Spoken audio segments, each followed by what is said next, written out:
It's a big, big, big, big books world. It is a bizarre fact of English Canadian letters that it has produced so few social novels of the sort one finds in British or American literature. Whether this is the result of the prejudices of publishers, the superseding interests of writers themselves, a post colonial culture lacking the self confidence to produce work that would stand in direct competition with what is canonically most revered in other nations, or something else, is difficult to say for certain. But the fact remains. Canadian writing has produced very few lengthy novels about contemporary life as experienced on several social levels. We have certainly produced lengthy novels, old national literatures have, but the stereotypical long Canadian novel is either a historical work or a multi-generational family saga. Some books fall into an intermediary zone, not quite being about history, but not quite set in the present day. And some aren't long, they just feel that way. But the work that gets produced in this country, or at least sees the light of day, tends to have other goals than to capture contrasts in human experience based on age and social class, while also presenting a coherent narrative with a strong plot. Personally, this doesn't bother me as a reader. I live overseas and find myself doing a lot of reading without a Canadian connection. When I do have the opportunity to read a Canadian novel, I am rarely eager to expend a great deal of time on it. Long novels demand a lot of commitment. But there is a problem with this relative lack of long Canadian novels about contemporary life, and that problem has significance for the national culture, whether English, French, or First Nations. Living away from Canada teaches a person many things. One is the extraordinary hegemony of American culture. American culture is world culture in its English form. The Brits may put up a valiant fight in order to keep their finger in the imperial pie, but they come in a distant second. One hears this on the radio and sees it in the movie theaters and the bookstores. The bookstores. They are massive. There was a place on Edward Street in downtown Toronto called the world's biggest bookstore. It, in keeping with the tenor of the times, closed. But maybe that's just as well from a legal perspective. In recent years, the way it advertised itself, the very name of the store, became questionable. It is impossible to believe it had anything near the quantity of books one finds in the downtown branches of Yongpung or Kyobo Books in Seoul. In the Gwanghwamun branch of Kyobo, for example, one finds an English language section that, until recently, compared favorably with one of the best independent bookstores in Toronto, Book City. And there is an impressive German, Spanish, and French section, too. There is even, in a hat tip to Indigo's current apparent direction, a large art supply, doohickey, and accessories section. But the books, the masses and masses of Korean books, are what dominate. And holding its own in a big corner of the store are the titles in English, with well over 90% of those being American. From the point of view of an American writer, I suppose the question is not how to compete with world culture so much as it is how to compete with one's own. And so it is that in among the biographies of Steve Jobs, the thought pieces on China by statesman Henry Kissinger, the Stephanie Meyer progeny, the socio-spanky erotica, the CIA critiquing, CIA venerating thrillers, are big fat literary novels by Jonathan Franzen, David Foster Wallace, Thomas Pynchon, Pat Conroy, Russell Banks, Robert Stone, and so forth. By Canadians, one finds mid-sized works by Yann Martel, Gabriel Roy, Michael Ondaatje, and Alice Munro. Internationally, our most successful writer in terms of scale and availability is Margaret Atwood. Franzen is particularly well liked by the well-read Americans I meet here. It is taken for granted that he is a major living writer. This is not a simple accident of the critical zeitgeist meeting with authorial good fortune. He intended to produce major work, if by length only. The corrections is approximately 180,000 words. Freedom is not much shorter. Canadians, too, have produced lengthy, deliberately major works. In recent years, the most conspicuous of these has been Rohinton Mysteries of Fine Balance. But Mysteries' oeuvre, while not historical in the strict sense, is certainly not about contemporary Canada. His writing is fine and engaging, and it is thematically significant. However, it has almost nothing to do with Canada. This might explain in part why Mystery is described in promotional material as, quote, one of Canada's most beloved writers, unquote, but there is little gut level enthusiasm in this country for his work. It is not that he is being ignored, it is rather that he is ignoring. The American impulse, on the other hand, is to engage with American culture.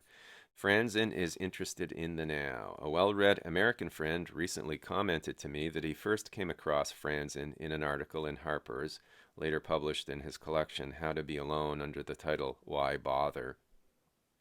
In this essay, Franzen described the lack of socially engaged fiction, novels that tried, in Stephen Hennigan's phrase, to gobble up all of society and spit it out. In effect, Franzen was issuing a challenge to his own culture. And then, well, my friend added, he did it. Canadian authors have yet to do it. There is not yet one single volume novel in the English CanLit canon that is about contemporary life and has a word count approaching that of Franzen's work. Yet this lack is recognized and has been for some time. Hugh Hood recognized it. He wrote a multi-volume series about Canada entitled The New Age. It has largely been forgotten. My own sense is that it was the novel as series that watered down the impact of the work. Marie-Claire Blais has been working on a series of linked novels that range between social classes and sensibilities. Her most recent is Le jeune homme sans avenir, The Young Man Without a Future. However, here too, I think that linking novels instead of writing one big one is, in some respects, a disadvantage. And then there is the language barrier, an ongoing source of division in what we term CanLit. In English Canada, Michael Helm and Pasha Mala have published titles that move in the direction of lengthy social novels. The tendency of the reviews so far has been to criticize these novels for being too long. They are not as long as Franzen's. I say go the other way. Outdo Franzen. Whether Franzen occasionally overwrites or captures contemporary society as well as some of his peers are valid critical questions. Nevertheless, his body of work stands not only as an accomplishment but also as a challenge. The challenge has been articulated by Canadian writers. For example, Russell Smith has called for fiction that deals with what might be termed the hyper of the contemporary, an age of sexual and technological overdrive. This impulse seems to be reflected in an ongoing campaign among female writers more than male ones, with the exceptions perhaps of Smith and Matthew Firth, to push the explicit envelope and focus on the sexual. Tamara Faith Berger, Stacey May Fowles, Myrna Wallen, and Anne Archet are all writing about sex with directness and lack of shame. What is germane here is the interest in contemporary experience. Not that this is such a novelty in Canadian letters. Canada has always been rather less uptight than its self-lacerating rhetoric would have one believe, and decades previously there was transgressive work by Marian Engel, John Glasgow, Michel Tremblay, Evelyn Lau, Danny Laferrière, Ouk Chung, Scott Simons, and even, people tend to forget this, Margaret Lawrence. If the complaint was that certain kinds of transgressive works on the topic of sexuality had been squelched by the conservatism, more accurately the hybridized, politically correct conservatism of Canadian culture, that would be an interesting discussion. But to imply Canadian letters has been too conservative in the past and now a hip generation of tell-all authors is revolutionizing this dowdy state of affairs does a disservice to Canadian literary history. At the same time, work that is primarily sexual in its themes carries with it certain dangers of emotional shallowness, of the narcissism of the unleashed id. Therefore, it is the social novel which can capture, on the one hand, the hyper of the sensuality experiencing modern soul, while at the same time placing that soul within a societal matrix in which it also suffers pain, loneliness, and the trials of making a living. In an article that Patricia Robertson wrote for Canadian Notes and Queries, she criticized what she termed quote unquote literary realism for failing to pay sufficient attention to working life. It's a valid criticism, though I must say that I do not agree with Robertson that this is so much a feeling of realism as it is the increasing careerism of some young writers who enter, to alter another phrase championed by Robertson, the slipstream of internationalized book deal making with its translation deals and movie options, and end up with both overnight fortunes and a stultified desire to keep improving themselves. As well, I have serious doubts that the genres she ends up calling for, those of fantasy and speculative fiction, will do much in the way of depicting the world of regular work. Fantasy, above all, is a genre of battle. Its primary protagonist type is that of the warrior who will save the world. That's labor, certainly, and of an impressively Herculean sort. But it's not work the way we normally understand the term. Still, a general challenge is made by Robertson that we engage with the world as it is, in its overwhelming entirety and increasingly apocalyptic complexity. Where writing the contemporary is concerned, in addition to Smith and Firth, there is a large number of writers who place their work in fully contemporary settings. Sean Dixon and Peter Darbyshire are two writers whose work I've come across recently who do this, and there are many more. And crossover writers like Ian Brown and Donna Lipchuk write vivid contemporary work with real vitality. They deserve attention too, even though they do not fall within the category of literary fiction. Of course, the premier chronicler of the present in Anglo CanLit is Douglas Copeland. But as Alex Good has written, Copeland is a writer of both strengths and limitations. He writes of the present, but he has little range of sensibility. His characters tend to be young, upwardly mobile, witty, and rather childlike. Social fiction isn't, as it turns out, just about the now. It's also about the various.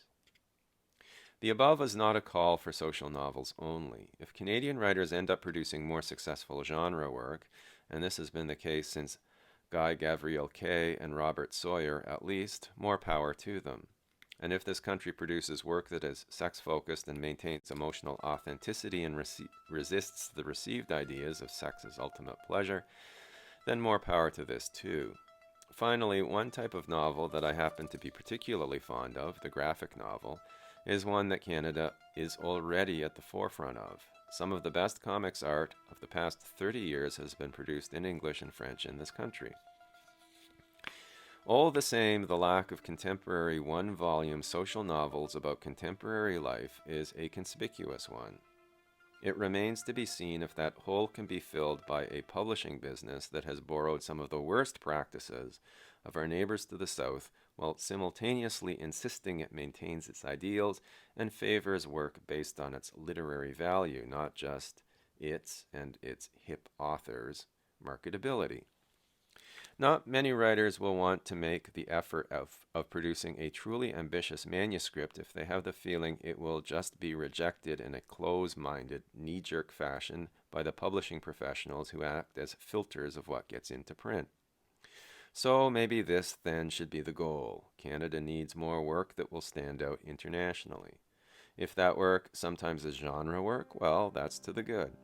But above all, if it is to compete with the best of what is being published elsewhere, it will have to have many of the characteristics of a long social novel.